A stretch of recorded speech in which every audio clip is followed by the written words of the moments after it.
Imagine trying to do something good for your body, like make a high-protein smoothie for breakfast or after a workout, only to find your protein powder is full of junk. Heavy metals, artificial sweeteners, and chemicals you can't even pronounce. It is frustrating when you try to do the right thing, but instead you just end up adding to the toxic burden in your body. As someone who cares deeply about what goes into my body, as well as the patients that I work with, I believe that what we consume regularly needs to support our health, not silently sabotage it. That's why I use Puri. Their protein powder is made from clean, high-quality ingredients, and it's third-party tested for heavy metals and contaminants because they don't just say it's pure, they actually prove it. You can find collagen peptides, whey protein, and plant-based options on their website.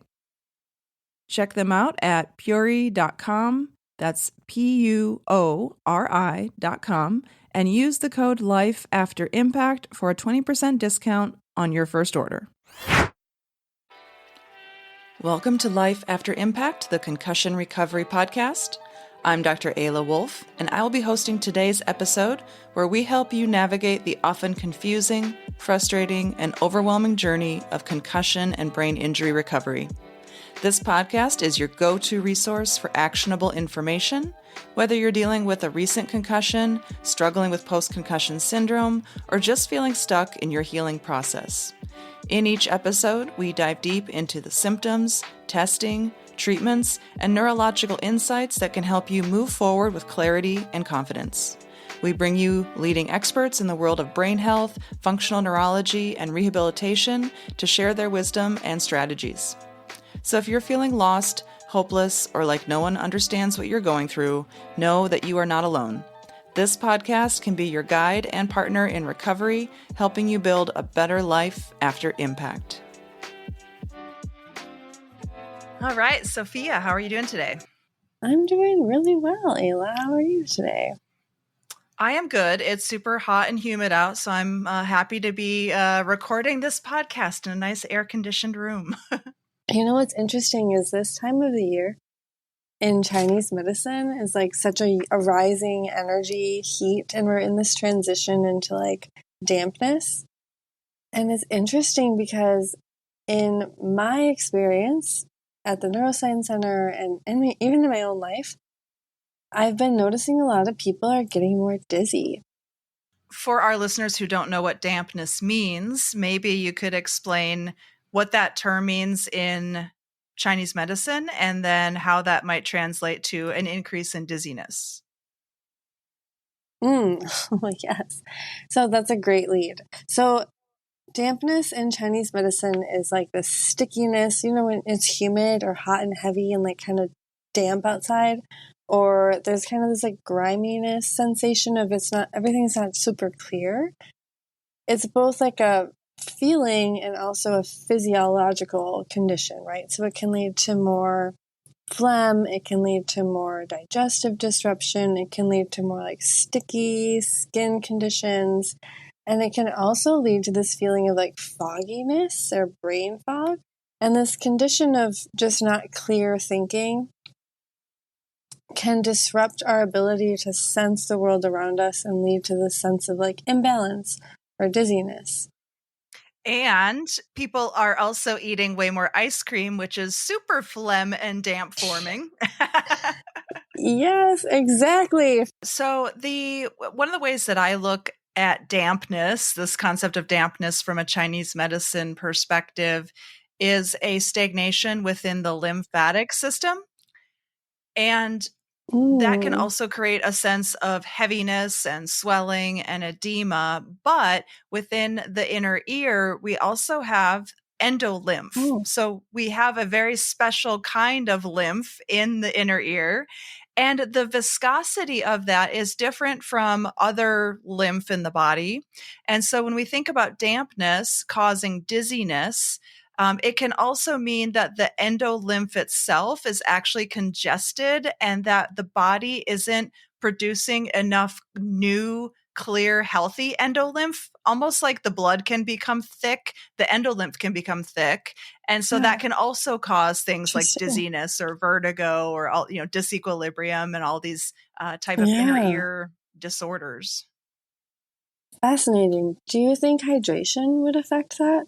I think that the electrolyte balance is important, or just the amount of electrolytes.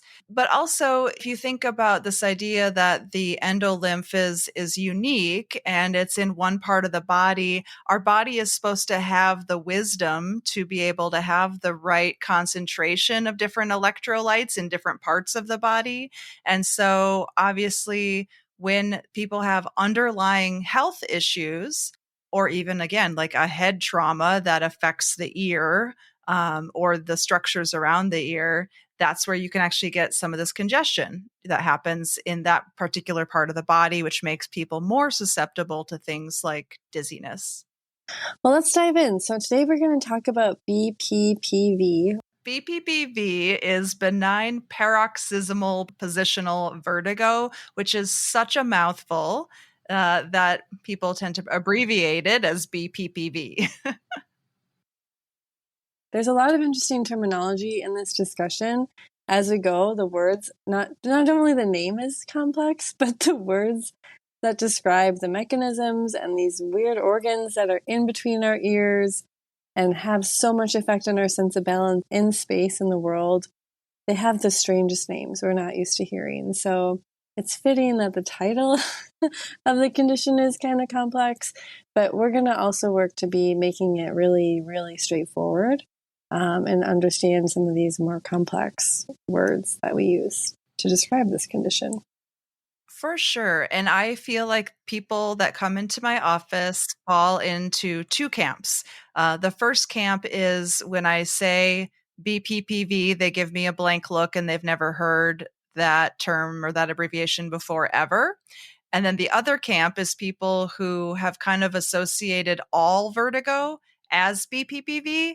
And then I have to explain that while BPPV is often the most common kind of cause of vertigo, not all vertigo is BPPV. So those are kind of the two camps of people that I feel like I see. And I figured I'd just like throw that out there that it's important. It's important to recognize that this is one source or one cause of vertigo, but it's not the only. It's not the only cause. No, and that's really important because oftentimes describing this sensation is really important for the correct diagnosis, or even for people to go down the trail of looking for the correct diagnosis. So there's a lot of people confuse dizziness and vertigo. Can you describe or define what each of those are and how they might feel or be described differently by patients? Yeah, so vertigo is a bit more straightforward, I think, to define, because true vertigo is a sense of rotation or spinning. And so people will either feel like the world is spinning around them, or they feel like they are spinning. And so that is what we would consider to be a true vertigo sensation. Whereas dizziness is more of a vague sensation of being disconnected from your environment. Some people will describe it as being like oftentimes when you're dizzy, you are also off balance, right? So people can be like, well, I feel off balance. Or maybe people will say, I feel a little lightheaded. But often it's like this sense of like disorientation where you're just all of a sudden not feeling normal in your own body because of the dizziness. Mm-hmm. And one marked thing I noticed, and I don't think you can correct me if I'm wrong, because you know so much more about this topic than I do. I have had vertigo twice, and the second time I had this like extreme feeling of being like pulled to the ground. It felt like I was on like a tilt-a-whirl and just like being propelled over, and I couldn't. It was kind of awful, kind of terrible, and I was like, "Oh my gosh, that is definitely vertigo of some kind." I got tested and got this, everything was treated well, and that, thank goodness, I knew I had the tools to have that done quickly. But I think that this like strong pulling sensation or forceful sensation happens sometimes. Does it always happen in vertigo? So vertigo can change directions, or it can be directional in nature, but sometimes the direction of the vertigo, it's not always just like, oh, I feel like the world is spinning to the right or the world is spinning to the left. Some people will say, they'll say, I feel like I'm like doing a backflip where I'm like going back into the left, or I feel like I'm falling forward and to the right. And so people can have all of these diagonal directionalities to their sense of vertigo, which might also feel like you're like being pulled to the floor. Mm-hmm. But then when there is vertigo, there can also be an otolithic component where if there's just hyperactivity happening within the otolithic organs, that can also cause a sense of being feeling like you're being pulled to the ground. Okay. And so sometimes, when we talk about vertigo, this is where, like you mentioned, there's all this like a neuroanatomy that we have to get into. But the thing that causes the spinning is dysfunction within the semicircular canals. So those are part of the vestibular system in the inner ear. And then another part of the vestibular system are the otolithic organs. And so I think it's important to recognize like these are special organs that we have in the inner ear, and they have lots of sensory receptors that are picking up every single time our bodies are moving forwards, backwards, side to side, or up and down. So you can imagine that if one of these sensors, the one that's telling your brain that we're moving down, if that's firing too much, you're literally going to feel like you're being pulled to the floor. Yep. And that was awful. That's what was happening to me. So there's these, there's these otolithic organs, but there's also these semicircular canals. And can you describe for listeners, like, what those are, what those look like, or how they translate information to us? Yeah. So if we are going to talk about this in terms of shapes, we could say that in the inner ear, we have this thing called the vestibule, and we can picture the vestibule as a box. And then inside that box, we have the otolithic organs, our two otoliths. And then on the outside of the box, we've got half circles, which represent the three semicircular canals. And so on the right ear, we have three semicircular canals, and on the left ear, we have three semicircular canals. So we've got 6 in total. And so those canals, every time our head is turning in a certain direction, they're picking up on that direction and they're sending that information to the brain. And the best analogy that I like is to imagine if you had a bowl with a marble in it, every time you tipped the bowl, the marble would roll, right? And so all of these semicircular canals, the 3 on the right and the 3 on the left, they're all working together to tell the brain exactly how the head is tipping and tilting and turning every time you move your head. And so it's like if that bowl was just one big giant sensor, it would be telling the brain exactly where the marble is. Yeah, I like that. And these canals, they work together to provide information to the brain, kind of where and how our head is turning. Is that right? Yeah. And so the problem is when there's too much activity happening in a canal, it tells the brain that the head is turning in like more than it actually is. Or if somebody is perfectly still and that canal is firing, then it's telling the brain that there's that movement is happening when it's not happening. And that can lead to symptoms like vertigo. Exactly. Okay. So this is complex, and there's all these like mismatched features of things, but I think that gets really interesting and important when we're looking at really how do we treat this? How do we diagnose it? How do we assess it? How do we figure out what's going on so we can help correct it? what would you say is some of the hallmarks of BPPV versus just regular dizziness?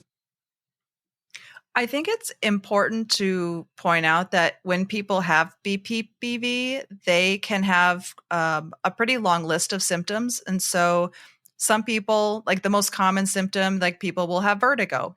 Other people might actually just feel dizzy. Other people could have disequilibrium. Some people can have headaches and nausea and neck tension. So there's a whole long list of possible symptoms that people could experience. But I think that there's a couple of like differentiating features that are helpful in terms of identifying BPPV. And one of them is that when you have a canal lithiasis, and this is again another fancy term, it's a type of BPPV, saying that there are calcium crystals that have fallen into the canal that are causing the excessive activity that is now tricking your brain into thinking that there's movement happening.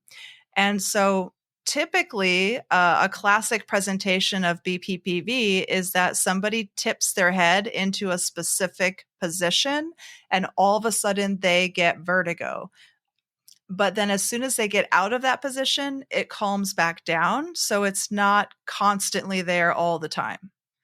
And the thing that my patients often will tell me is when I lay back to go to bed at night, I'll have an episode of vertigo. Or when I sit up in the morning, I'll have an episode of vertigo. Or when I tilt my head back in the shower to shampoo my hair, all of a sudden I get vertigo. And so people can often identify the position that their head goes into that then triggers the symptom. And does that help you figure out how to treat it, or does that give you information which position it is, or how the angle that they have to turn to? Does that make a difference? So that's often the symptom that clues me in to say, "Ooh, that sounds like BPPV," right? But the absolute best way to really diagnose BPPV is to have the patient put infrared goggles on so that the clinician can actually see their eyes.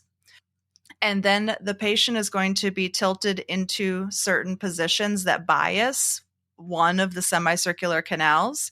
And if nystagmus is observed in the eyes, that then. What's nystagmus? So, nystagmus is a very specific type of eye movement where the eyes are slowly drifting one direction and then they're rapidly correcting back in the opposite direction.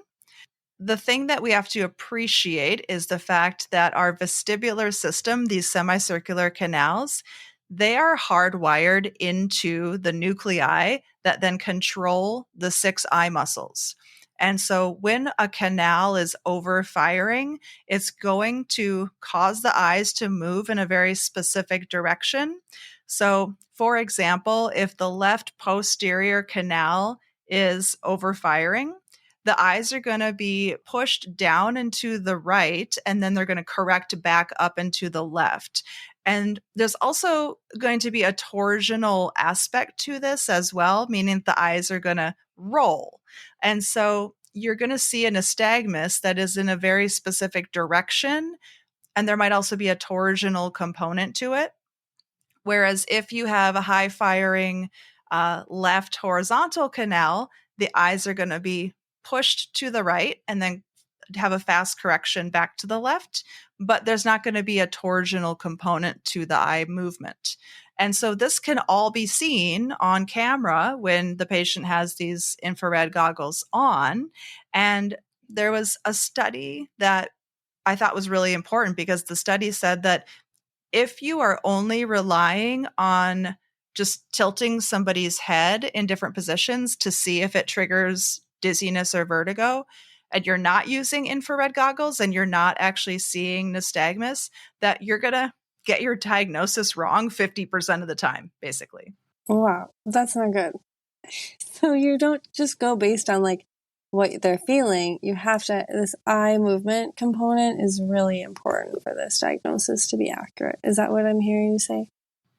Yep, that's exactly it. So, being able to observe the nystagmus is really key if we want to have an accurate diagnosis. And then to add even more complexity, sometimes these calcium crystals that we think are in some cases causing the BPPV. There's again, there's very smart people who still aren't quite sure if this calcium crystal theory is like the end all be all of all causes of BPPV. But to make matters more complex, these calcium crystals, they can adhere to the wall of the canal. And so if they've adhered to the wall of the canal, you might not see the nystagmus during your testing. And so one of the things that can help is to just take a tuning fork and place it on the mastoid, which causes a really gentle vibration, but it can shake those crystals loose off of the canal wall. And so then if there really truly are free floating crystals in the canal that's causing the vertigo, well, now you've kind of loosened them up so that A, you can get an accurate diagnosis, and then B, the head repositioning maneuvers are probably going to be more effective because you've actually gotten the crystals to shake loose and then they can more freely fall back into the vestibule where they belong. So complex. So I know that we've already dove into this topic so much, but I want to just backtrack for a second because I want to be clear on how someone might describe dizziness or a feeling of imbalance in a way that might tune you in to think it might be BPPV versus other types of dizziness. You don't want to diagnose BPPV based on somebody's symptoms. However, when someone describes vertigo that comes on suddenly and usually calms back down within about 30 seconds to a minute, and seems to be responsive to an adjustment of position, that's always my kind of cue to say this sounds like BPPV. Versus another type of dizziness, because there are other drivers of dizziness or vertigo. BPPV is just the most common. Is that right? Yeah, I mean, there's a million causes of dizziness. That's a whole nother conversation. When people say they're dizzy, that could mean anything. That definitely needs a lot more diagnostic workup. Absolutely. So with BPPV, we see this change in head position affects the dizziness, and it's not kind of constant all the time. It's definitely positional. And there are these eye movement components that are present to help us understand what is kind of going on and how we might assess or treat it. And then you talked about this like crystal component of these crystals are floating around in these canals that are providing feedback into our system. But some schools of thought and some really intelligent people challenge this crystal theory. That's really interesting to me because for as long as I've learned about BPPV or this vestibular component, it's always this like dynamic between these little ciliary hair on the inside of these canals and these crystals floating around. Can you talk more about this idea that maybe that's not the end all be all? Maybe there's different types or maybe there's other things driving this?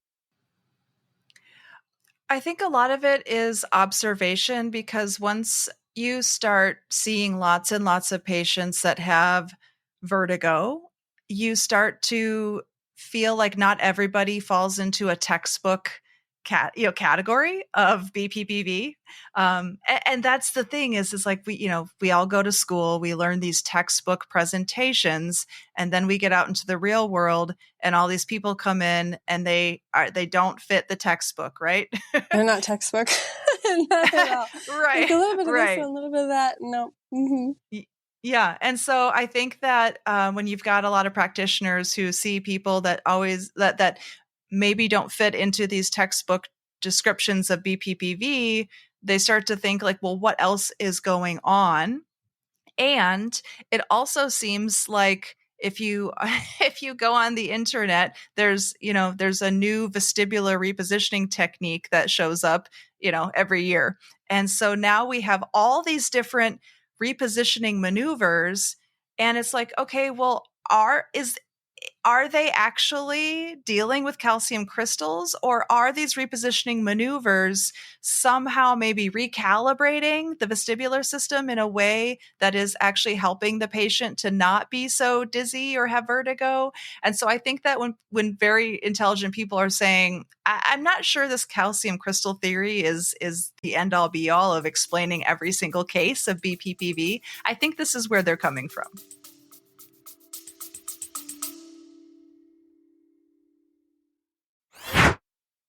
I've been drinking Purity coffee now for over 2 years, and one of the things that I absolutely love about Purity coffee is the fact that they do rigorous testing for mold toxins, pesticides, and heavy metals, which allows me to be able to drink their coffee and rest easy knowing that I am not consuming toxic chemicals, mycotoxins, or possibly heavy metals.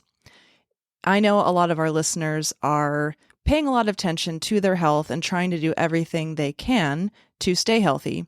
And if you are a coffee drinker, one of the things that I would recommend is making sure that you're drinking a coffee that isn't putting more toxins into your body. If you would like to try Purity Coffee, you can get 20% off your first order using our promo code LIFEAFTER20 by going to puritycoffee.com and entering that in the promo code box at checkout.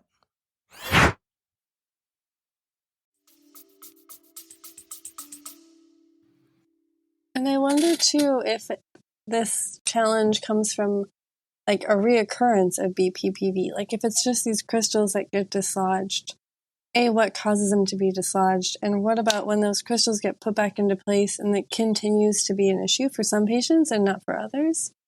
When people do get BPPV, some people end up in the camp where they then start to get it. I don't necessarily, it doesn't always have to be frequently, but some patients will say, oh my gosh, I get it every 3 months. Some people will say I get it once a year. Some people will say I had it years ago and now I have it again. So it can reoccur at very different frequencies for different people. But there, I think, has been more interest in trying to understand why does this keep coming back.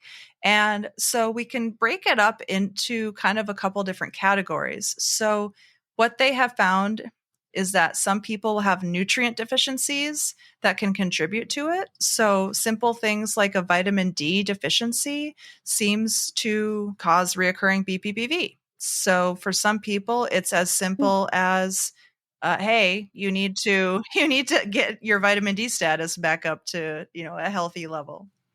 Vitamin D is considered like a yang tonic or a yang vitamin in Chinese medicine, and yang helps transform phlegm or this dampness. It comes from the sunshine, which helps dry dampness. So if we're thinking of this through the Chinese medicine lens, for me, that's kind of where my head goes like, oh yeah, this like yang thing that like really helps clear dampness and dry up and clear phlegm. I love Chinese medicine and how it ties into these wisdoms sometimes. When you see the dots, you can't help but connect them. So vitamin D deficiency can be a contributing factor to reoccurring BPPV. Yeah, and I think that's hilarious that you were able to bring this full circle from when we started talking about dampness to then talking about vitamin D and sunlight drying dampness. So there you go. Are there other things that I mean, not just vitamin D though, right? There's like a lot more. Yeah. So, I mean, as far as the nutrients, calcium and magnesium deficiencies can be problematic, as well as B vitamin deficiencies. So, there's research to show that B vitamin deficiencies can contribute to reoccurring BPPV. So, those are kind of the big ones as far as nutrients go. And then when people have thyroid dysfunction or parathyroid disorders, that can affect calcium metabolism. And so, whenever you're throwing off calcium metabolism, obviously, those are the people that then also might be dealing with osteoporosis or osteopenia. And so, those particular individuals can have reoccurring BPPV. They're more prone to it. And what stands out to me about all those things, those nutrients, calcium, magnesium, B vitamins, is they're really important for nerve function and maintaining that cellular balance. This system is really sensitive to those even small disruptions in the cellular functioning. Yeah, absolutely. And then I don't know if you saw this, but during COVID, especially when the Omicron variant was going around, lots of my patients were coming in with vestibular disorders and with Yeah. reoccurring BPPV. And so infections and anything affecting the inner ear can definitely cause that. And I think one of the most frustrating thing for those patients is that they were all saying the exact same thing, which was, I went to my ENT, they looked in my ears, they told me I was fine, and they sent me home. And they're like, but I am still dizzy and I have vertigo and I can't walk straight and I have all these vestibular symptoms. And so, in that case, I think, again, when you're talking about the inner ear, it is very sensitive to infections. It's very sensitive to inflammation. And as we mentioned before, that idea that if the endolymph is getting congested and it's throwing off the viscosity of the endolymph, all of that can cause vestibular symptoms. It's amazing that we don't all have a lot more vestibular symptoms. Yeah, and a lot of this stuff with the reoccurring BPPV, it requires, again, more like investigative lab work to try to figure out, does somebody have a nutrient deficiency? Do they maybe have a thyroid disorder? Because autoimmune thyroid issues, Hashimoto's, is very common, and autoimmune disorders are on the rise. And especially as people age, it actually becomes more common. And so, again, I think in elderly individuals, a lot of times doctors aren't, they're not searching for an autoimmune disorder, or they're not looking for, they're not immediately thinking, let's test the thyroid for Hashimoto's with this person who's in their 60s, for example. Do you see this being sensitive to blood sugar regulation or people with diabetes? Absolutely. So that can be another source of why people might have reoccurring BPPV, because when people have diabetes and unmanaged high blood sugar, that actually causes nerve damage. And in some cases, that causes nerve damage to the inner ear. And so that can be a problem. And then there's also antibiotics that are actually ototoxic. So they're toxic to the inner ear and can cause inner ear damage. And so it's important to recognize, for, I think, for people, if they've already dealt with BPPV, to be very careful about antibiotic use and which ones they need to avoid. That's super fascinating that even things like antibiotics, which could be used to treat things like ear infections or strep or other infections, can have this risk of being ototoxic. Do you know which antibiotics in particular present this highest risk for this ototoxicity? Yeah, they say definitely when people have intravenous antibiotics in certain classes, that I think that becomes like one of the higher risk factors. So the aminoglycosides are one example. Streptomycin is one of those. And then vancomycin has a higher risk, and the macrolides, that category of antibiotics, which include azithromycin and erythromycin, all are known.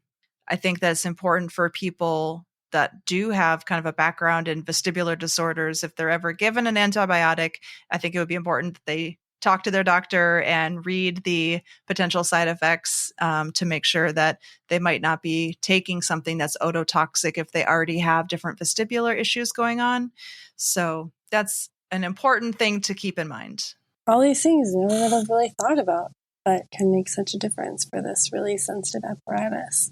Yeah, even different issues with hormones. So I have a friend who I work out with at the gym, and she was having BPPV and basically finally figured out that it was hormonal. And so it was happening like at a very specific time in her cycle every month. And once she dealt with her hormonal imbalances, then the vertigo went away. So for women who are menstruating, it could be like that this comes on a certain time of the month when that gets higher. What about, do you see this happening more or less in like menopausal, perimenopausal women? For sure, like with menopause, those hormone changes can affect the the difference between estrogen playing a role in our bone density and our calcium metabolism. So as estrogen levels fall, then all of a sudden that gets thrown out of balance. So that can also be a trigger. Fascinating. There's so much. Well, this is an interesting topic, and I think we scratched the surface of it. I think a follow-up episode we should do is like how the complexities of like the visual system, how it plays into this vestibular system, and maybe how things like proprioception or joint position can play into this too. In your book, you do such a nice job of breaking down all these things in relation to BPPV. Oh, well, thank you so much. And we'll definitely have to do another deep dive into the world of vestibular symptoms here soon. And for you listening, we'd love to hear what specific topics you want to hear more about. And you can do that by clicking the Send Us a Text link that's at the top of the show notes. I also want to mention there are now video clips from previous episodes on the Life After Impact YouTube channel, which you can find by searching for @LifeAfterImpact. Medical disclaimer. This video or podcast is for general informational purposes only and does not constitute the practice of medicine or other professional healthcare services, including the giving of medical advice. No doctor-patient relationship is formed. The use of this information and materials included is at the user's own risk. The content of this video or podcast is not intended to be a substitute for medical advice, diagnosis, or treatment, and consumers of this information should seek the advice of a medical professional for any and all health-related issues. A link to our full medical disclaimer is available in the notes.